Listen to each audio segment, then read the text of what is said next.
All right, so it is time to begin. We are live on YouTube as well. All right, so who here has heard about the Gopis before? So we hear a lot about the Gopis. Many unscrupulous commentators will say very unsavory words about Krishna and the Gopis, and also, many who take this process very cheaply can over-emphasize the Gopis. But the Gopis are a very, very high caliber of devotee, the most high caliber of devotee. And we're going to learn finally we've reached the, you could say, the climactic beginnings of, as we're working through Krishna's pastimes, week by week, of now he's going to start really making his pastimes with the Gopis prominent. So, today we'll share some of that. But before we begin, we'll chant a little Radha Madhava. I'm going to share the screen. I'm going to suggest, Michael, you figure out a way to get this on the screen and on this screen so that everyone can see. So let me see here. Does it plug into your laptop or do you plug it? Yeah, there's some kind of cord Michael has that plugs into the laptop, but he's gonna do a great job here. I feel it. So we'll see.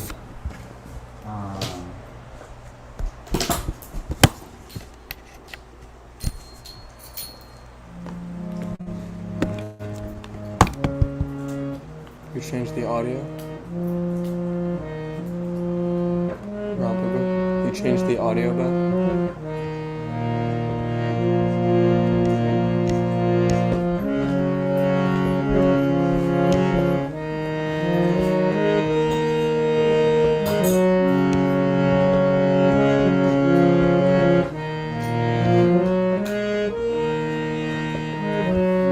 Why don't we read the translations? We'll have Sahil, Piyush, and Rishi. Maybe just Sahil and Piyush.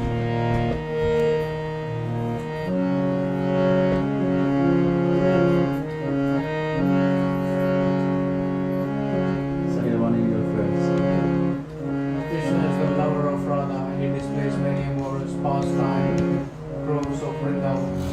He is the love of the cowherd maiden of Vraja, the holder of great hill named Govardhan, the beloved son of Mother Yashoda, the delighter of the inhabitants of Vraja. And he wanders in the forest along the banks of River Yamuna. Sri Prabhupada was very fond of this song and sang it just before his lectures. In Allahabad and Gorakhpur, Srila Prabhupada fell into a trance after singing the first two lines, and after some time he came back into external consciousness and said, "Now just chant Hare Krishna." Srila Prabhupada said that this song is a picture of Vrindavan. Everything there, Srimati Radha, Rani, Vrindavana, Govardhana, Yashoda, and all the cowherd boys. So let's take a little portal into Vrindavan, set the mood as we're going to go talk about the pastimes of Vrindavan. Do it slow. Michael, you have the Vrindavan. Maybe actually, Piyush, you want to... Well, it's up there. Yes. I don't need to scroll right So I now. don't think we need to scroll. Maybe for But Omagyan. in case we do, Piyush, you're there. Jaya Radha.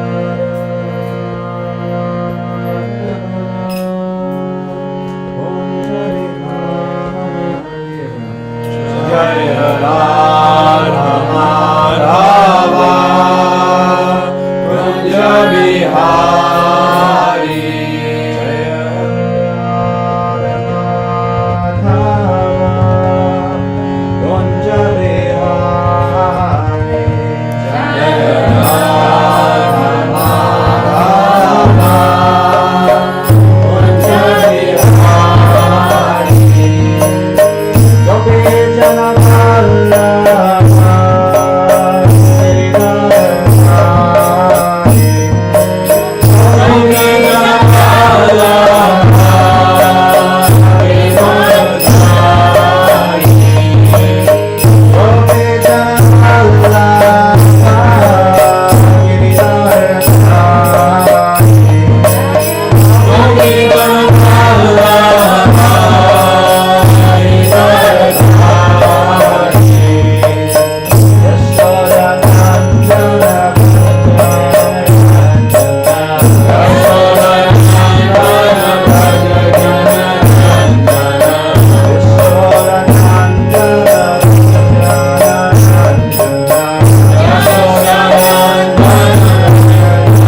bless us in exploring into their pastimes, entering into their pastimes. If we actually do this process of Harikatha properly, if I'm doing a certain level of my own sincerity, and you guys in trying to speak something for the benefit of others, and if you guys do your own sincerity of trying to hear, to take the benefit, and we'll all make a lot of advancement in this process, and get so much bliss actually with this process. So we will do our best to glorify Harikatha. Michael has provided. Sometimes when I do these prayers, I forget to do my everyday prayers to the gurus to evoke the blessings. Luckily, I've got a good response. People really appreciate these prayers. So he was telling me the other day how much he appreciated these prayers. So we'll do these prayers to glorify the gurus and glorify the lineage and all the chief personalities up to the Supreme Lords themselves in approaching these pastimes. Just so you know, you're really red and like you're live and stuff. I'm red. Because you're right in the It's because Light. of the light. Ah, I So see. I don't know if you want to move this way or Yes. Let me do. The only problem is I can't see DJ. My great lamentation. she'll pop out every now and then. Okay. I mean, she can peer through the bottom part. So, okay, better? All together. Yep. Om Jnana Timirandasya Gnananjana Shalakaya Chakshurunmilitam Yena Tasmai Shri Gurave Namaha Shri Chaitanya Manonishtam Stapitam Yena Bhutale Swayam Rupa Karamayam Dhamati Swaparantikam Vandeham Shri Guru Shri Yuta Padakamalam Shri Gurun Vaishnavamscha Shri Rupam Sagrajatam Sagana Raghunath Vitam Tam Siddhivam Sarvetam Samadutam Parijana Sahitam Krishna Chaitanya Devam Shri Radha Krishna Padam Sahagana Lalita Shri Vishakam Vitamstra Hey Krishna Karuna Sindhu Dinabandhu Jagatpate Gopesha Gopikatam Bhagavata Namostute Sattvakanchana Gauramdi Radhe Vrindavaneshwari Vishwanusute Devi Pranamami Haripriye Panchagopartirveshcha Kripasindhu Devacha Patitanam Pavanebhyo Vaishnavebhyo Namo Namaha Jai Shri Krishna Chaitanya Prabhu Nityananda Shri Advaita Gadadhara Srivasadi Gaura Bhaktivinoda Hare Krishna Krishna Krishna Hare Hare Hare Rama Rama Rama Hare Hare Nama Om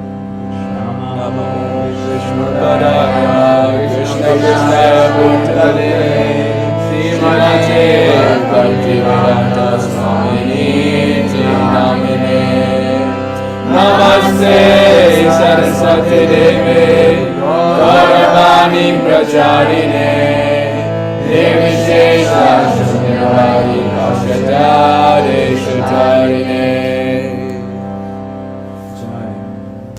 So, we will begin our katha here. We've been reading out of the Krishna book, first and foremost. So that's, you can put that, just switch it off for now.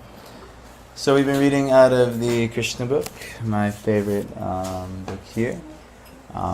This is my first book in Krishna consciousness, I found. At least through this lineage. I did read a Bhagavad Gita previously that was not the ideal commentary, but it helped me to get an interest in Krishna, or I would have never even been attracted to this book. But this was the first book that really, spiritually challenged me and gave me some very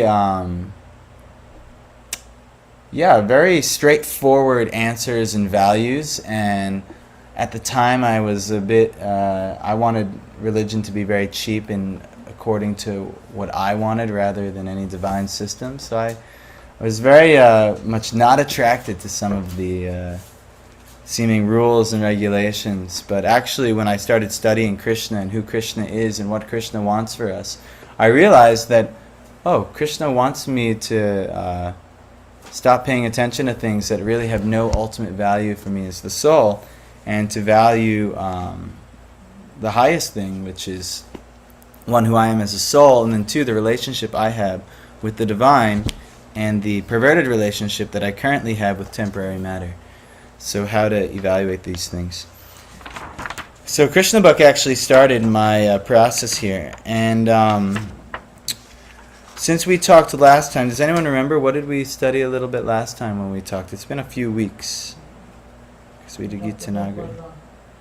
Yes, it's good. We the killing of the demon Pralambasura. That's right. And we talked about how Balaram, the principle of Guru, and actually Balaram's appearance day is on Monday, so this is very nice.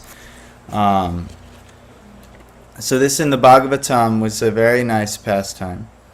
And actually, let me see here. He personified the covered form of Buddhist philosophy and the Mayavad philosophy, and ultimately was sent by the atheist Kamsa and was killed by Baladev, who is the guru. So in the form where there's many times Mayavad philosophy and the Buddhist philosophy is that there is no God, and that everything ultimately reaches a point of nothingness, and that when you fully enter the present moment, you can become one with the nothingness, or reach a state of nirvana.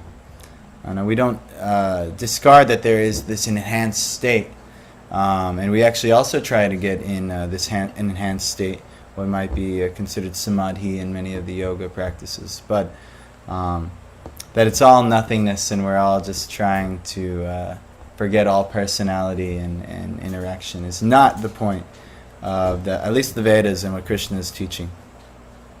The other covered form that Pralambasura represents is the Mayavad philosophy, that everything is one, and it's all about reuniting and merging with the oneness of God, and that is the ultimate liberation, just re-merging, forgetting all type of personal existence, and just merging back into the Supreme Lord. There is a sense of liberation, there is a sense of samadhi that is there. It's mentioned in the Bhagavad Gita, the Brahma Bhuta stage, this is called. This is an elevated stage. It's above the stage of being tossed and turned in the material world by karmic reactions of samsara. Birth, death, disease, old age, and the many reactions we accumulate in doing this and that in this world. But it ultimately cheats us out of the greatest pleasure that can be found in Leela.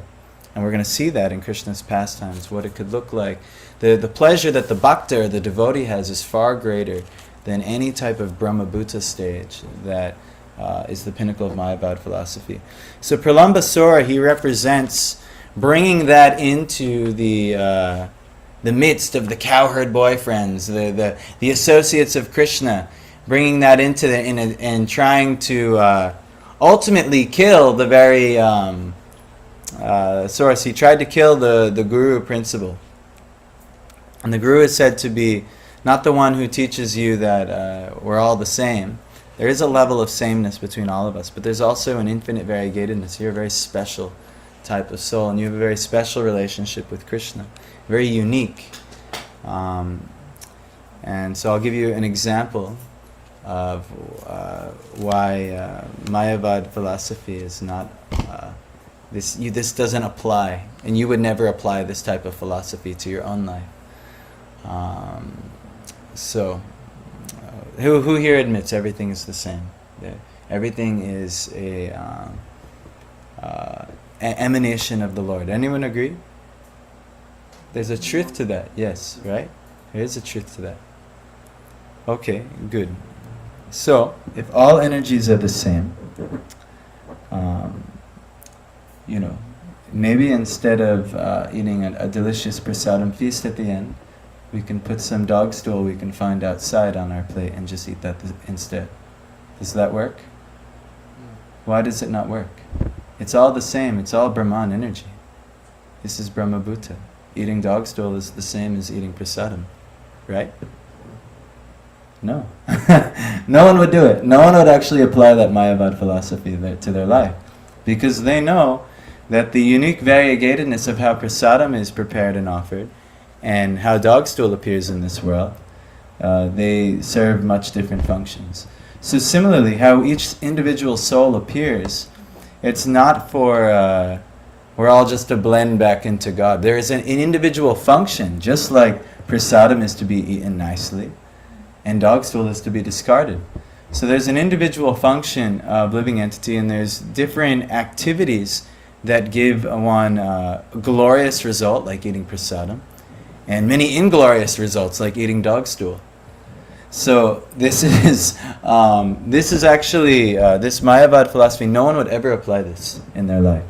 No one would ever just think, oh, it's all the same. I'll just eat feces for the rest of my life. No, you would never do it like this. Or I'll just eat a piece of machinery I don't need. No, you need very specific, variegated things, unique things.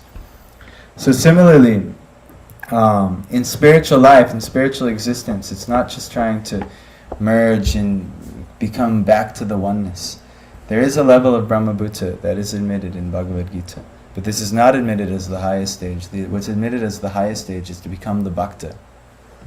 And each of you have a very unique ability to do that, and relationship with the Supreme Lord. And that will be revealed by a guru, by the shastras, by sadhus, and ultimately by your own inclinations. All of them will combine together to lead you further down this path. But the quality that it needs to be impressed is sincerity. How sincere are we in actually chasing after this? How sincere are we pursuing this? And that's what it's going to lead into the next pastime. With the Krishna and the Gopis and sincerity. Sincerity is going to be a huge topic today. So Pralambasura was this, trying to deceive the bhaktas, and he ultimately wanted to harm the bhaktas and take them away from their seva. Just like the Mayavadi can hop in with the spiritual circles, but ultimately want to tell everyone, no, don't worry about all these spiritual sevas. Just relax. Cut off all connection with the material world and merge back into oneness. No, this is actually a great cheating, and actually it's revealed in Krishna Lila that the Guru or principal or Balaram will destroy this, and he split Pralambasura's head wide open. That's where we ended last time. Now, we are going to enter into Gopi Lila.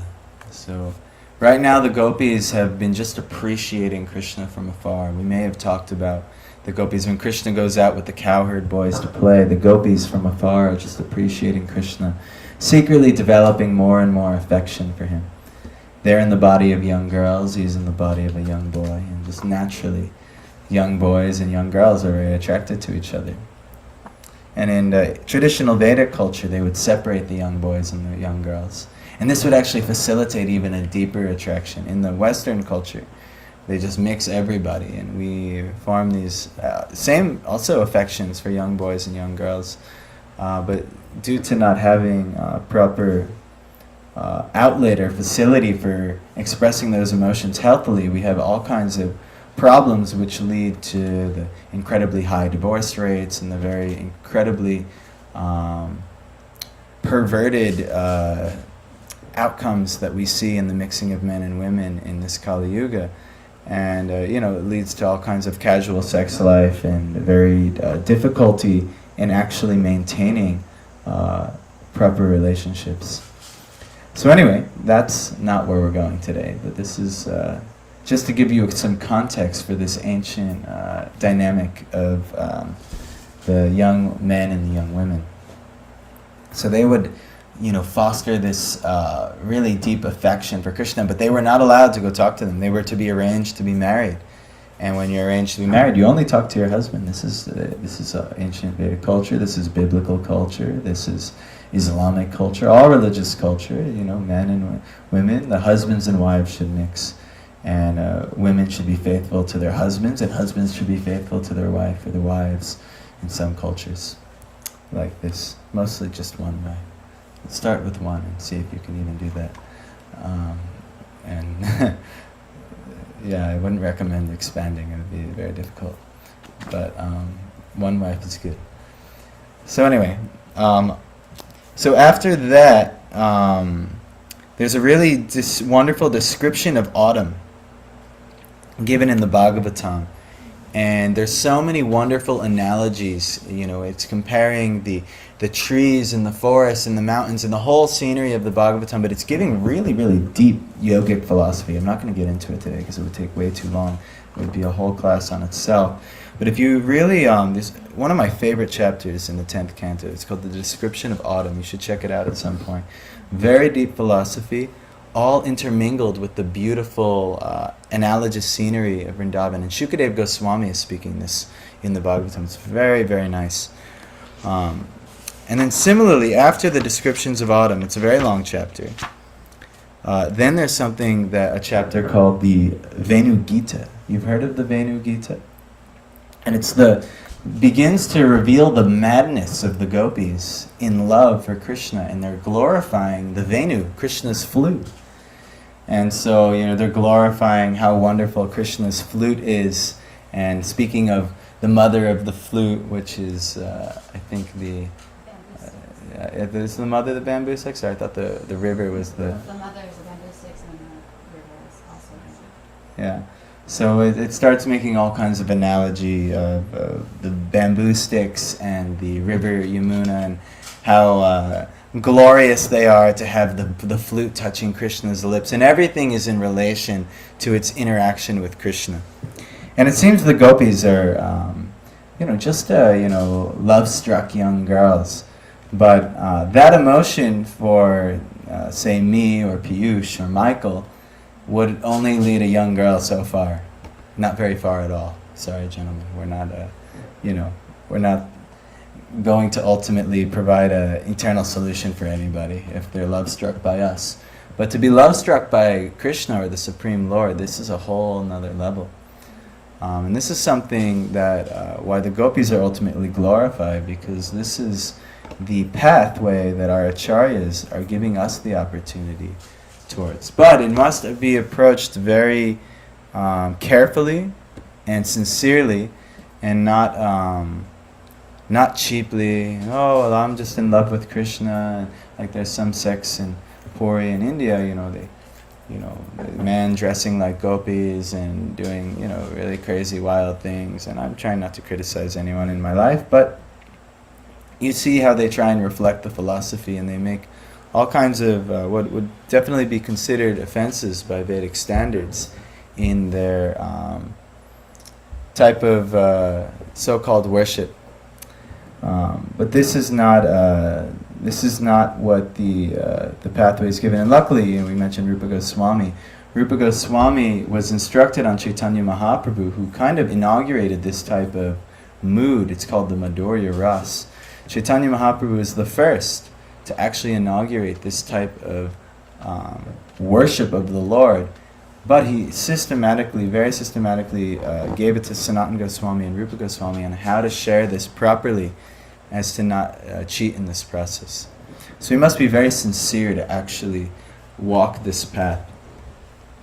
Now first we should hear about the gopis. So there's this whole Venu Gita, and different gopis are speaking and glorifying Krishna in different ways, and glorifying how lucky the flute is to touch the Krishna's lips, and how when the deer hear this flute, the animals hear this flute, they take on the opposite nature, they become stunned. And when the inanimate objects, they hear this flute, they take on the opposite nature and they start to tremble. Like the rivers would tremble, and the rivers would stop flowing actually when Krishna would play his flute. It's a very, very magical, mystical type of thing. Things would take their opposite nature. So these are some things that were mentioned in the Venu Gita. And this is again a nice chapter, but ultimately the ultimate message here and some allegorical meaning, it would just take some of your own personal study to find this. But I'm just summarizing. But now we're going to get into today's Leela. This was probably my favorite Leela when I was first getting into this stuff, because I was once a very lusty young boy. And this Leela is like the ultimate pranking of a lusty young boy, it seems like, where Krishna literally steals the garments of the unmarried gopi girls, which seems, and many people, people who don't study this in depth, they think, oh look, Krishna is just a debaucherous person. He's stealing the clothes of young girls. He's taking advantage of them, things like this. But if you hear the pastimes and you hear the inner moods, and you hear actually the pastime, you'll realize it's not that at all. So we're going to share this pastime today. So the gopis were all unmarried, many of them. There were many who were married already, but there was a certain sect, and the sect that were around Krishna's age group. We have guests? Holly. Oh, Holly, wow. Yes, another successful. Come on in, Holly. Don't worry about it. Whatever, no matter what kind of day you've had, you've made it here. No problem. So Krishna, the gopis were about to get married. And so in the West, we just marry anyone and everyone that we want, But in ancient Vedic culture, it wasn't like that. The parents would arrange the marriages. So the women, they would pray to get the proper husband, and the men would pray to get the proper wives, and it would be more out of their control.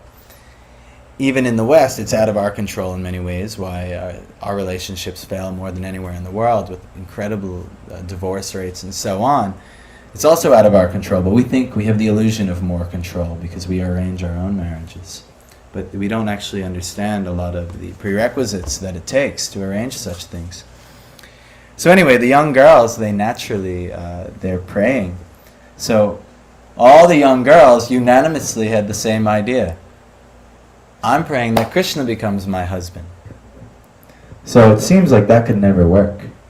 Everyone becoming Krishna's husband, there's no way the parents of Vrindavan will arrange like that. So this pastime is actually supposed to facilitate that everyone becomes Krishna's husband, and it'll be explained. Krishna's wife. Oh, thank you. Yes, I'm totally speaking wrong. That Krishna becomes the husband of all of the gopis, not that they're Krishna's husbands. But they all become, Krishna becomes the husband and they are the wives. So it's very interesting how Krishna fulfills this prayer. So, they do a vrat. They call it the Katyayani vrat. After Kartik, after the end of the Kartik month, after the Bhishma Panchak is over and the final Purnima, I forget the name of the Purnima, at the end of Kartik, there starts a vrat to the goddess Katyayani.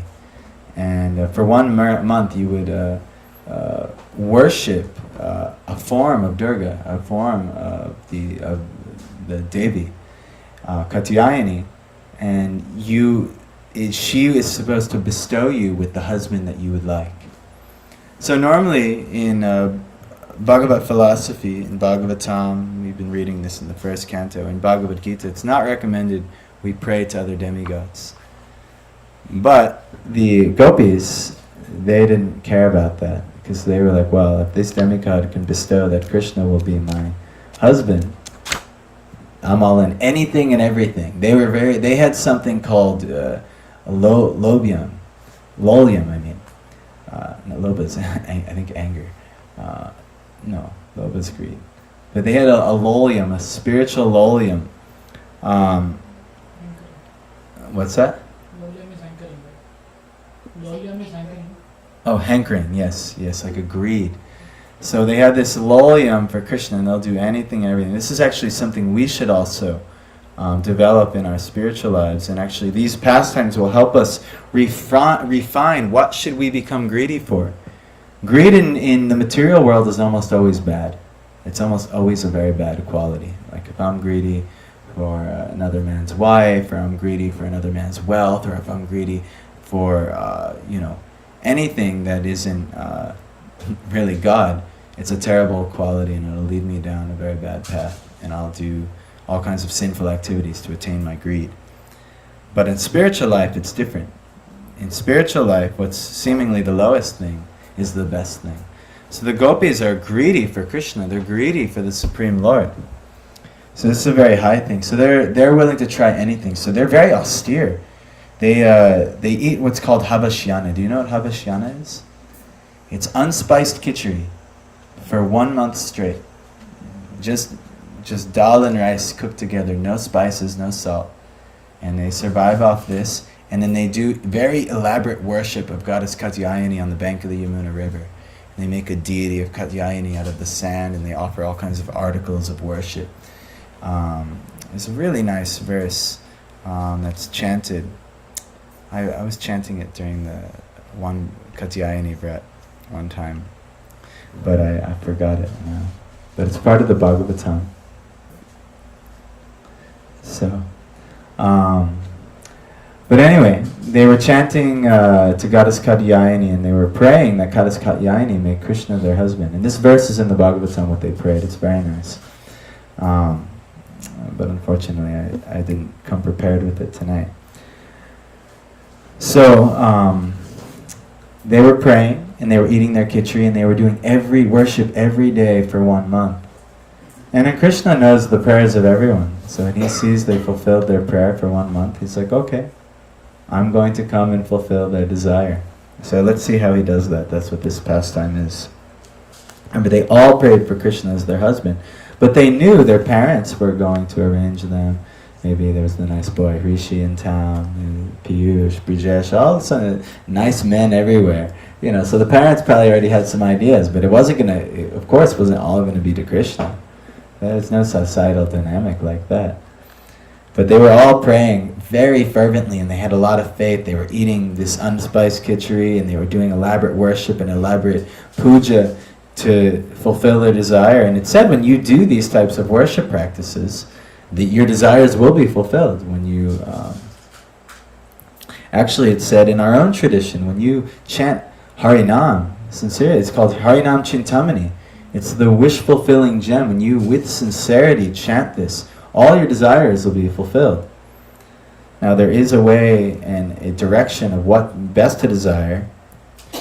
And what's best to desire is to ultimately be immersed deeper in bhakti, deeper and more loving relation with the Supreme Lord.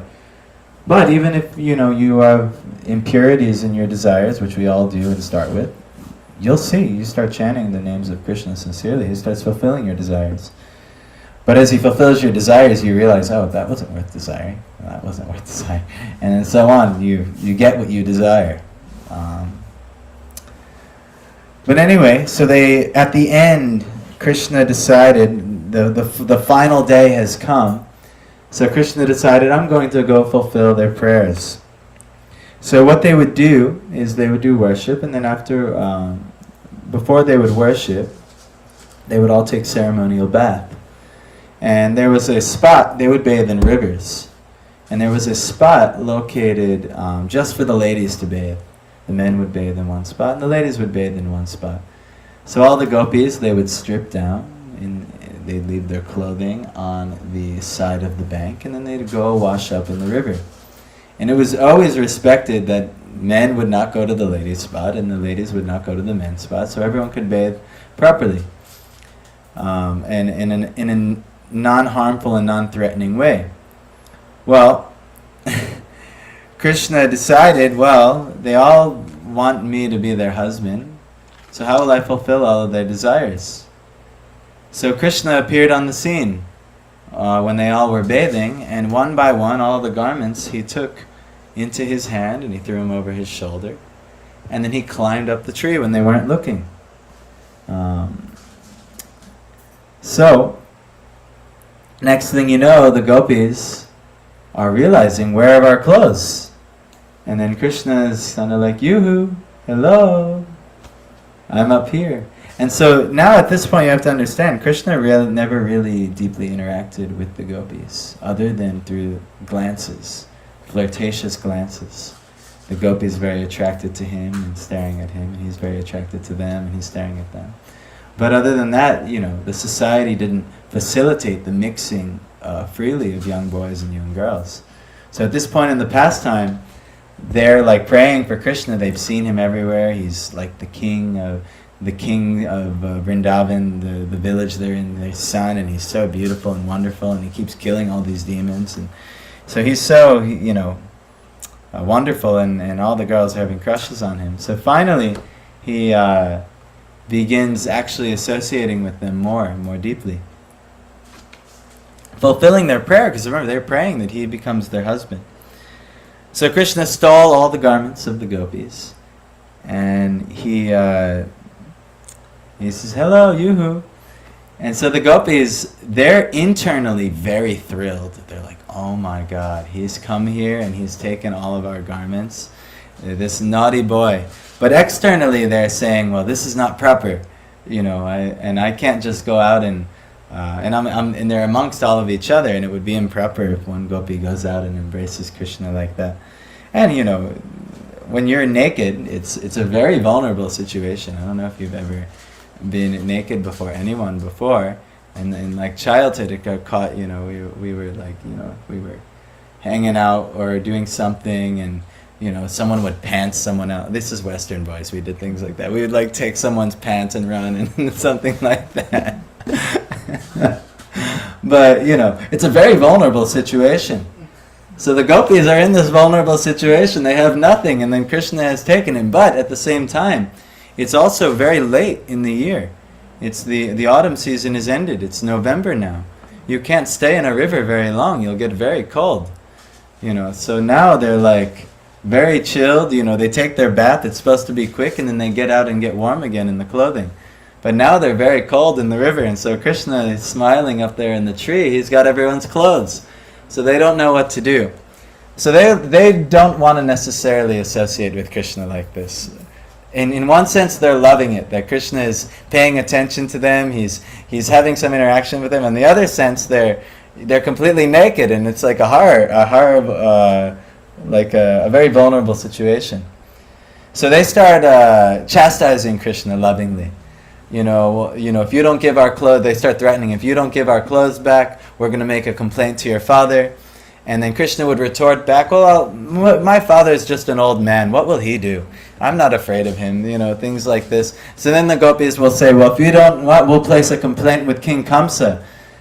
And, and Krishna's like, oh, let him come. See what he can do. And so Krishna's going back and forth, and the gopis realized, oh, I don't think we're going to win this. They thought they could trick Krishna into scare him. So now the gopis said, okay, we will come out, but I'm going to cover.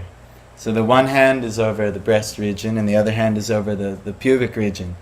And the gopis, they come outside, and they say, okay, please give us our clothes back. And Krishna says, I'll only give you your clothes back if you come one by one. Their big long hair is covering. Yes, and they also brought their hair down. And they have very, very, very long hair. Especially they had no contaminants in their food and water back then. It was just the most luscious, beautiful hair. I mean, now hair doesn't grow like that anymore. Except maybe Piyush's hair. Actually, I have to say, out of everyone, like a lot of Indian women, they still have really beautiful. Yeah. Well, there's still a lot more natural, especially in village life. But the more Piyush spends in America, the less healthy his hair is going to be. So enjoy it while you grew up in Prayag, so you have this beautiful, luscious hair. But now that you're in America, don't cut that hair, or it's gonna. So anyway, that's a good point. They unraveled their hair, and so their hair was also covering their body to a certain degree, and they tried their best to cover up with whatever devices they had. But ultimately, Krishna, he was going to keep outsmarting them. Remember, they prayed for Krishna to be their husband. Now, there's only one way that actually Krishna can fulfill that desire, and he's about to do it. So, what he does is when they start coming out and they say, no, you have to come one by one, and they're protesting. And then they finally agree, but then they also said, he knew that they were doing worship. Remember, what were they doing worship for? Yeah, they wanted Krishna as their husband. So I don't know if you've ever done any rituals or religious worship to try and get something that you desire. But you try like anything not to break it because you feel it's going to jeopardize whatever you desire. So Krishna, he knew this sentiment of the gopis. And he said, you have all bathing in the lake naked like this. You've actually offended the great demigod Varuna, who rules over the waters. So you actually have to do some type of penance, or he'll never fulfill your desire. So in their heart, they all felt like their cherished desire was threatened, and now he's right in front of them. So they said, "Oh my gosh, what shall we do?" And he said, "You all should bow down and place your hands over your head and ask repentance for Varuna." So one by one, he made them each come and bow down and do their penance, and in that they would expose their full nudity, and then he would give them their garments back. So he made each, and there are, I think thousands of gopis like this, hundreds of gopis. He made do like this, and ultimately what ended up happening was that he fulfilled their desire, because it's said in the Vedic Shastras that only your husband can see you naked. And if the first to see one naked should always be the husband. So they all prayed for Krishna to be the husband, and he took that role, and he actually saw them in their most vulnerable state. And so, in that sense, he became the gopis' husband, and he fulfilled their prayer. But also he announced to them that your puja has been effective, and that what you prayed for will certainly come true. And 1 year from now, I will go and fulfill all of your desires. And that, a year later, becomes the Rasa Leela pastimes, which are this is the topmost type of pinnacle of pastimes that the Bhagavatam has to offer. It must be approached very carefully. But we're going to read a little bit about Bhaktivinoda Thakur, what he said, because there's allegorical meaning to this as well. This literally happened to the gopis. But also in our entering of the Leela, there's going to be our own understanding of this, how this applies to us. Okay, well, the gopis, good for them, they get Krishna as their husband, but we're stuck here in the material world. I work this job, I do this thing, this relationship's in my life. I feel so far and disconnected from Krishna. I don't know about you guys, but I feel that. But Bhaktivinoda Thakur, he says this: those persons who have an intense desire to serve Krishna have no secrets amongst themselves or with others. In order to teach this principle to the devotees, Krishna stole the clothes of the gopis. A heart that is situated in pure goodness is the proper abode for attachment to the Lord. He exposed the gopis' love for him by stealing away their clothes. So this is ultimately how it applies to us. Is we might have a lot of secrets of why we do things for the Lord. We might have a duplicitous nature, where we externally reveal one thing, but internally we have something else going on. especially with our relationship to Krishna.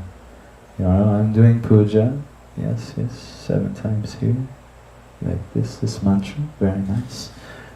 Oh, here's the ghee lamp, 4 times here, 2 here, 1 here, 7 here.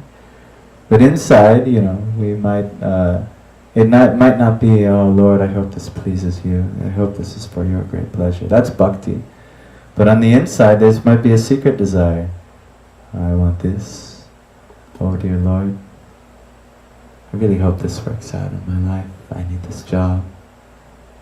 Oh my dear Lord, I really hope this works out. I've got a nice wife, it'd be so wonderful. Oh my dear Lord, I really hope this works out. And we want material things. So out externally, yes, I am a devotee, I am a bhakta. Oh my dear Lord, that looks so cool to everyone. Yeah, internally, yes, my Lord, look at me. I hope they're all seeing how knowledgeable I am of how to do worship. My mula mantra. Yeah, look at my mula mantras, and even your mula mantra, you wouldn't look at it because it's said internally. No one would notice it. Anyway, but this is actually our great setback, is that we worship the Lord for other reasons. Maybe it's to expand our business. Maybe it's to expand our sense pleasures in life. Maybe it's to expand whatever material desire that we have. But ultimately, what is it that we should want? A deeper relationship with the Supreme Lord. That is the ultimate love. And so, Krishna forced, the gopis had this quality, but he forced them to completely be exposed and reveal themselves to him. And so like this, in your own bhakti practice, Krishna will churn it out of you as well. The more deep and more sincere, he'll force you to become exposed and naked in a sense before him. And you'll hopefully willingly oblige. And if you're really sincere for your connection to the Lord, you'll willingly oblige, and you'll put everything before him. And you won't be a secretive, duplicitous person anymore. This is very important. This will be a huge obstacle to, act one way for a certain image, but internally, you have something less than savory guiding you in your endeavor. So this is how this pastime is going to apply to us. Yes, you're right. Maybe you're thinking like I am. I'm not on the quality of the gopis. I'm not with Krishna. Krishna's not appearing before me performing these pastimes. Maybe not yet. Maybe not at this point. Maybe not for a very long time. But what can we do to get ourselves closer to that level of devotion? Is we have to become very real with ourselves and very real with Krishna. We have to expose ourselves to Krishna in a sense. Become naked before Krishna, figuratively. So the gopis have led by example in this. And Krishna decided to fulfill their most cherished desire, and he will exchange deeper intimacy with them later on. But in order to get to that, we have to really expose ourselves to Krishna. We have to really put aside our desires. And we, if we do have material desires, we should be very upfront with him. Not that, yes, look, Krishna, I am your bhakti. You can't trick Krishna.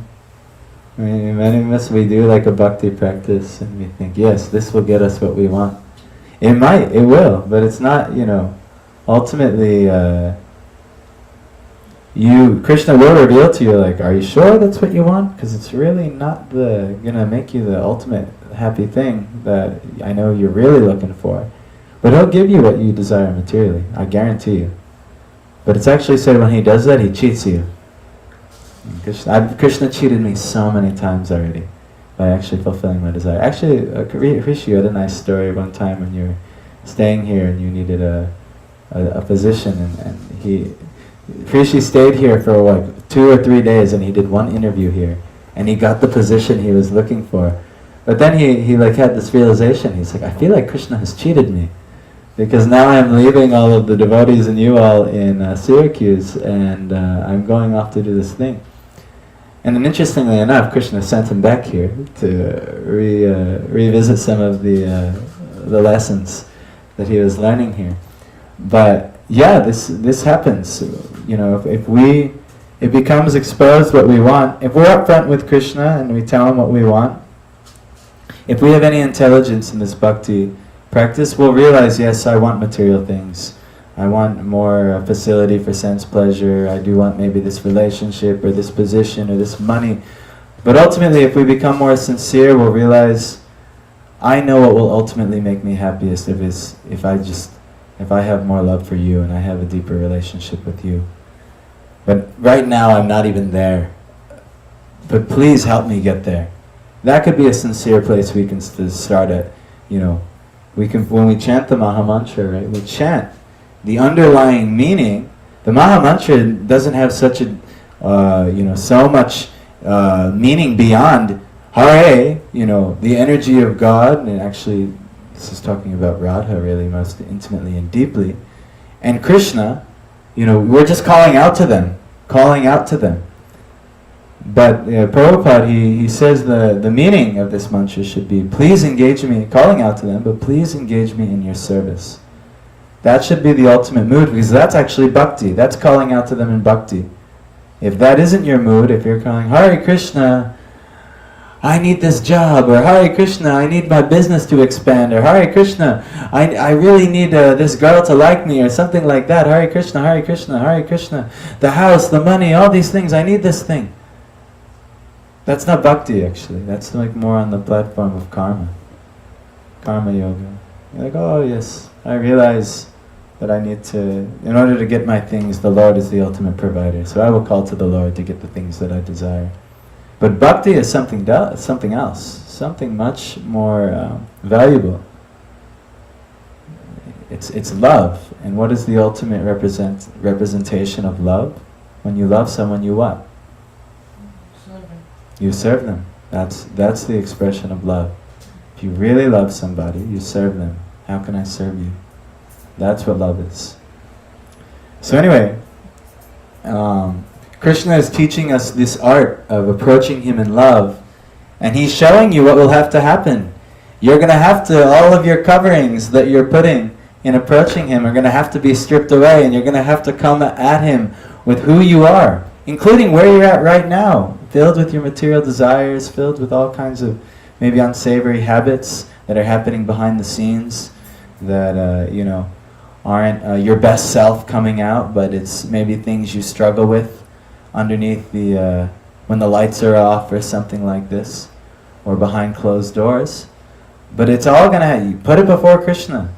Go before Krishna. Let him figuratively steal away your own garments, and that you have to actually face him for who you are in this present moment. So,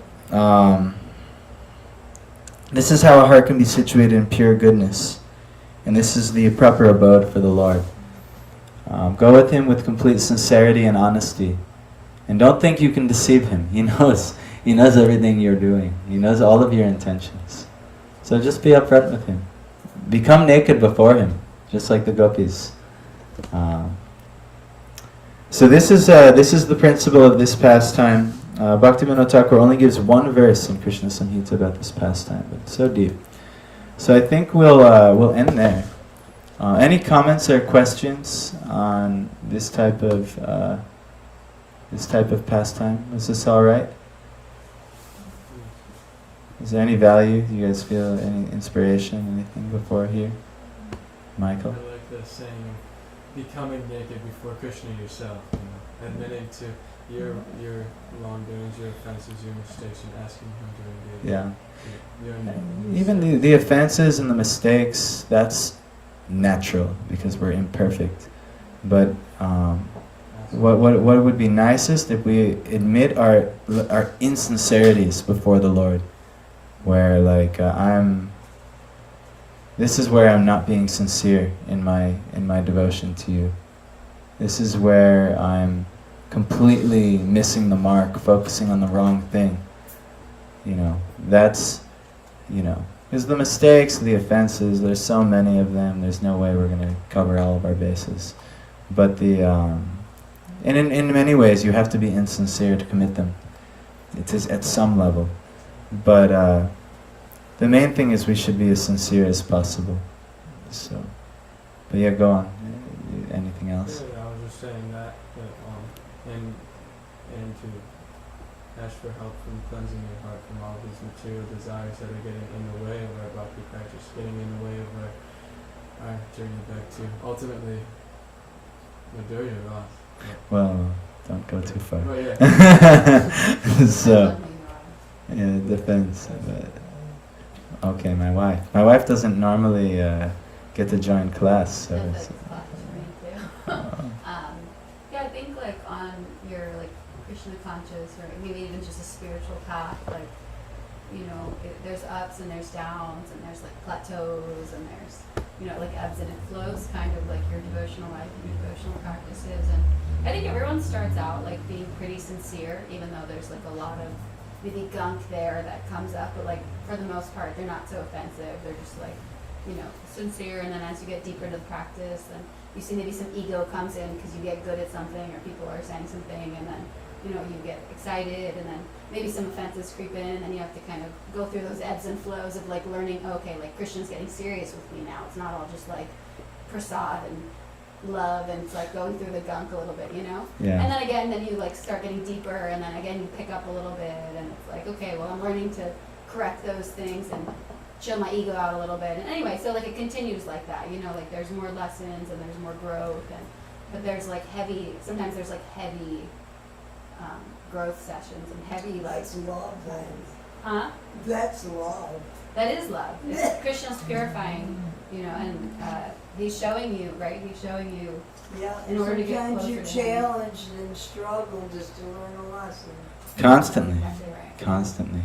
And all I was going to say is I feel less anxious just being Aw. Well, very good, Holly. And hopefully we, when we do the bhajan and the just one more kirtan, week of high anxiety, I hope. yeah. Don't worry. You just keep Krishna and you keep doing what you're doing sincerely for Krishna. No problem. Remember, we did that peace formula last Sunday. It's 529 in the Bhagavad Gita if you want to recheck. That's good for everyone, a reminder. But according to what my wife said, one thing I was thinking of is the churning of the ocean of milk, this pastime in the I Bhagavatam. have a question to follow up too. Okay. My comment on it is, in order to get the nectar out of the milk, in the churning, the poison has to come up first. So in order to get the nectar out of the soul, the purity out of the soul, first in Krishna's churning us each, what has to come up first is our gunk, our insincerities, our material faults, the poisons within us, the venom that has to come out. And so, that'll have to come, and it's good that it comes up, and you are actually able, any sincere person will recognize, oh yeah, I'm not perfect. You know how I know you're not perfect? Someone tell me. Right here. Yeah, you're in the material world. If you're in the material world, you're not perfect. You've got a huge pot of poison to churn up. We all do. So, but this bhakti process, Krishna will churn it up and he'll expose it. And it's his great gift, mercy to you. Let him expose it and go before him completely naked, like in this pastime. And maybe you too will get your most cherished wish fulfilled. Your most cherished spiritual gift beyond all these material desires that you have. You actually have a very intense desire in which you actually want to associate with the Supreme Lord. But that might not even be on the purview right now because of all the other stuff getting in the way. But your soul has a way that it best serves the Lord. A form even. But right now all the material stuff's getting in the way. So let him slowly work with you to get there. And hearing these leelas, learning these lessons is how you get there. This is the best process. Bhakti, the first process of bhakti is what? Shravanam. Just come and hear. Just come and hear about Krishna. There should be more, and maybe it's something we're doing. We have to be more sincere. But there should be more of a community coming to. They should want to hear about Krishna. They should see the value of hearing about the Supreme Lord, practicing this most essential part of bhakti, There's not, if without first hearing, what good will the kirtan be? The kirtan has to be come with depth, with realization. So it's always recommended in the beginning we come and just hear. Just do Shravanam, Shravanam, Shravanam. This is empowering you so that you can do Kirtanam. Kirtanam is to share, to glorify. Most easily, when you come and you chant the Mahamantra in Kirtan, we do Kirtan together. But half of the Kirtan is what? You're just listening to the leader of the Kirtan. And then you do your Kirtan. And then you listen. And then you share. And so like this, we have to continue on. What last question or comment? Well, just like a follow-up. I think Rishi had something too, but it was just, like I was talking about how, at first you're like that and then it goes. But there's some things that, it's like very deep conditioning, like deep samskars that have been with you that you struggle with throughout your spiritual life, and maybe for some years, maybe your entire life, I don't know how. I guess it depends how much you're trying or how much grace there is or something like that, but the tendency when you're struggling or the tendency when something that you're not very proud of is there is to try and hide it, to not put it out there and be vulnerable for everyone to see, rather like hide it, hide away.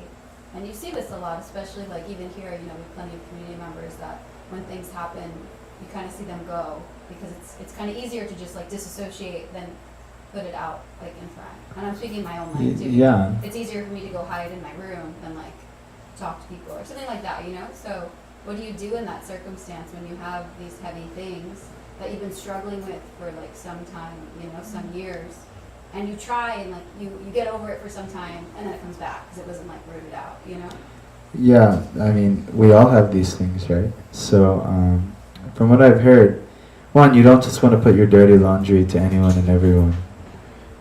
Oh, Holly, I haven't seen you any day. Oh, Holly, did you know I'm struggling with this, and that? It's probably not necessary, but what you should do is find,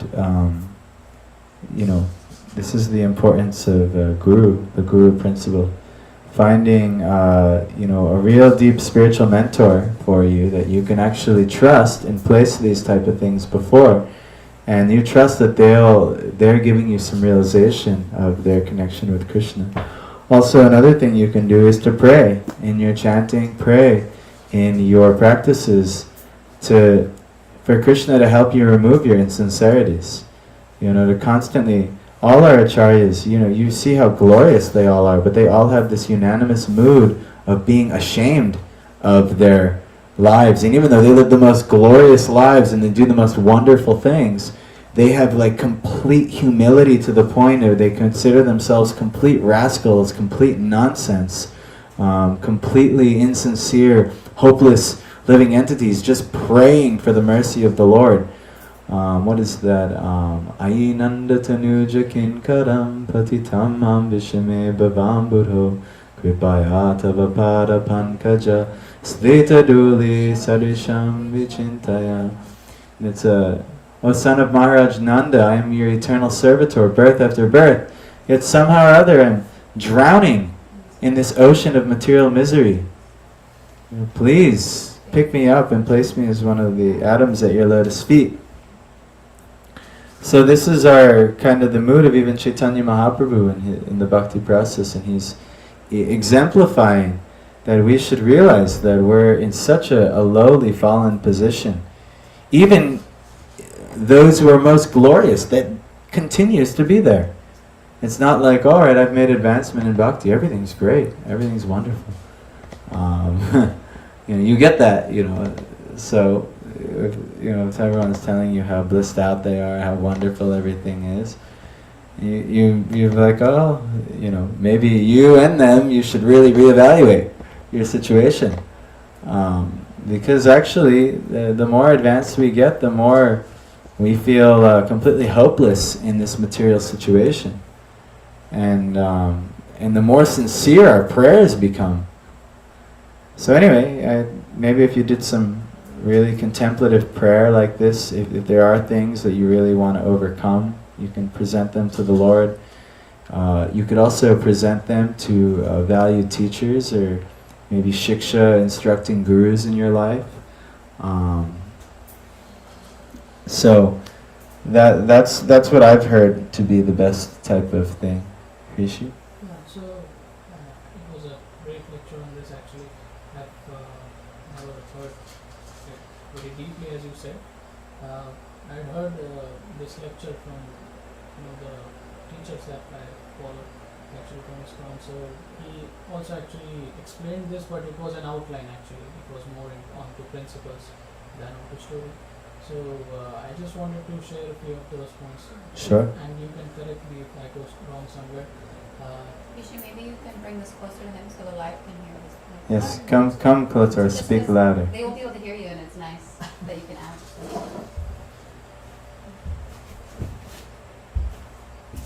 So,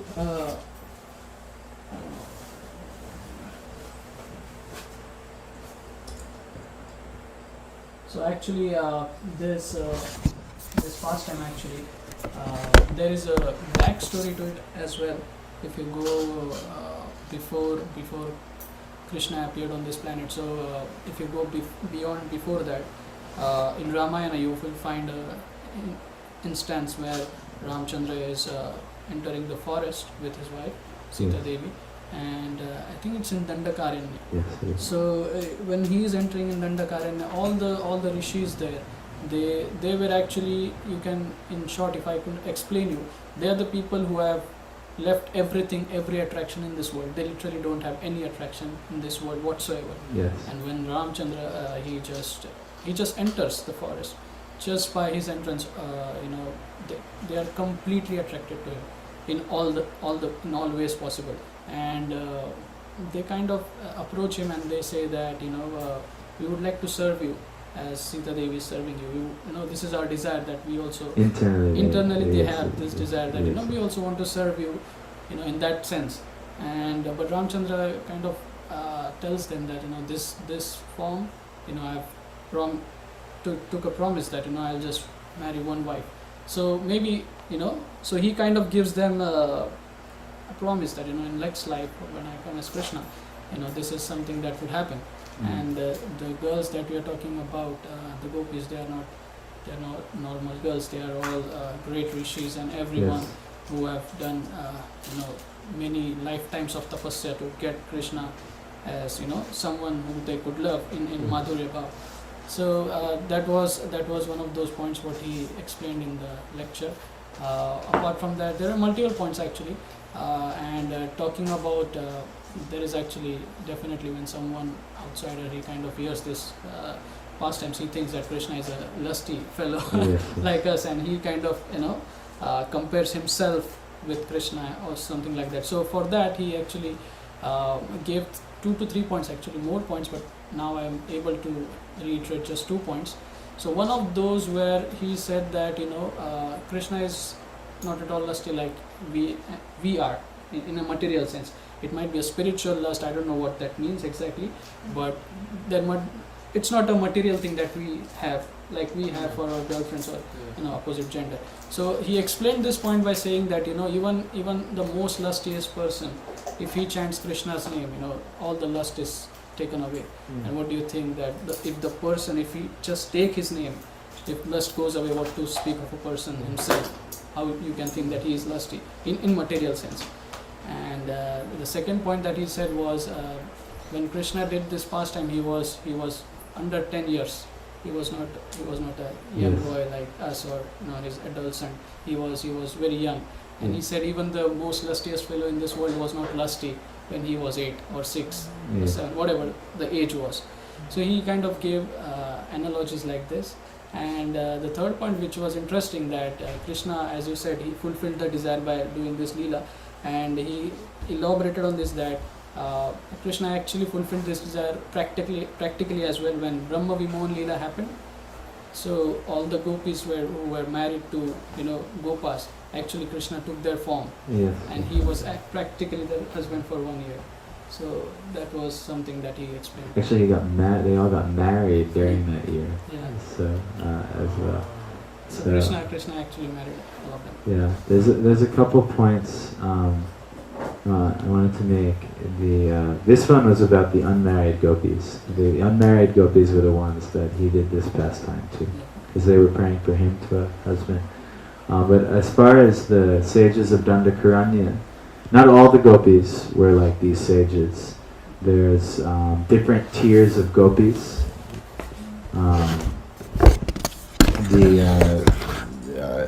Some of them are what's called, no, just stay right there, Hishi. Some of them are called Siddha. They're in like Siddha Swarup. That means they're sadhakas who, like us, they practice for many years and they achieve this great fortune of becoming gopis, and Krishna fulfilling their desires in that lifetime. Like they were great sages for many, many millions of years in order to achieve like that. And maybe we have to walk that path too, who knows. But the many of the gopis were actually eternal, coming from the spiritual world. So there's Nitya Siddhas and Sadhaka Siddhas. So that gopi, those gopis, maybe they were all Sadhaka Siddhas, or maybe there were some Nitya Siddhas in the group, I don't exactly know. But the sages in Dandakaranya who prayed for this, and if you, like you say, that this did all get fulfilled right here, those were Sadhaka Siddhas. And that tells us how this practice works, where we do bhakti or bhajan, and then we pray to the Lord and make intense desire for the Lord, and He facilitates our life to make more and more advancement. It might be a multiple birth thing. We might look at many births here. It might not be, okay, in this lifetime I'm going to achieve romantically dancing with Krishna or something like that. It's probably not going to happen. I know this body is not one that Krishna will want to romantically dance with, the one I have currently. But, if with enough practice, you and intention and service, the Lord will fulfill your desires and reveal to you what will need to inevitably be revealed, so that you can go further on this path. And so this happened with those gopis. You mentioned a couple other things that I wanted to comment on. Lust. Krishna's lust versus our lust. His is not. Krishna's is prem, and the devotees, what they have for Krishna is prem, and we have kam or lust. And the difference between lust is it's kama, it's trying to gratify the senses of a body that's not ours. So trying to gratify something which isn't us, an illusory gratification. Where prem is different, it's wanting to be in complete service and love. Like for instance, Krishna didn't want to see the gopis naked, and that's not why he set up this whole thing, to set up the gopis naked. They prayed to have Krishna as their husband, so he fulfilled their desire to set up an arrangement that only only a husband in Vedic tradition sees the girls naked. And like you said, he was only 8 years old and things like that. So Krishna's interactions with his devotees are on the platform of prem, ultimately for their pleasure, and the devotees' relationship with Krishna is for his pleasure, and they're always competing with each other who can give the other more pleasure. Whereas lust is it's about my pleasure, and then versus your lust, and maybe we'll do a business exchange. I'll get a certain amount of pleasure if you, and I'll give you a certain amount of pleasure, like this. And many relationships are on that basis. So that's why ultimately the material world's relationships ultimately always disappoint. But the spiritual relationships are on the platform of prem. So I don't know if maybe you could call it a spiritual lust. I've heard that in different places, but it's on the platform of prem, which is a complete level of pure love. It's pure. There's no tinge of any selfishness to it at all. So that's one thing. Yeah, but other than that, I thought it was very nice reflections, commentary on some of the pastimes editions, on some of the things. It's nice to have the backstory of the Dandakaranya sages. There are also other gopis, the sisters of Sita, in Ramayana as well, who also were very attracted to Lord Ram and couldn't be fulfilled internally, also took birth as gopis in the Krishna Lila and got to fulfill those pastimes with him in the next birth as well. So this is the journey of the sadhaka, that what we do in one life will lead us to our next level of advancement. Whereas what's happening in the material world is what we do in one life leads us to the next, ultimately karmic situation that's going to keep us even further illusioned. It's 8:38, so we have to end any commentary here. I'll give you guys the option. We didn't do a bhajan. It would take very quickly if we do Jaya Radhe, Jaya Krishna. I learned a fast tune to it. Me and Michael practiced, but I'll leave it up for vote. But otherwise, thank you for joining online on YouTube. We'll end here.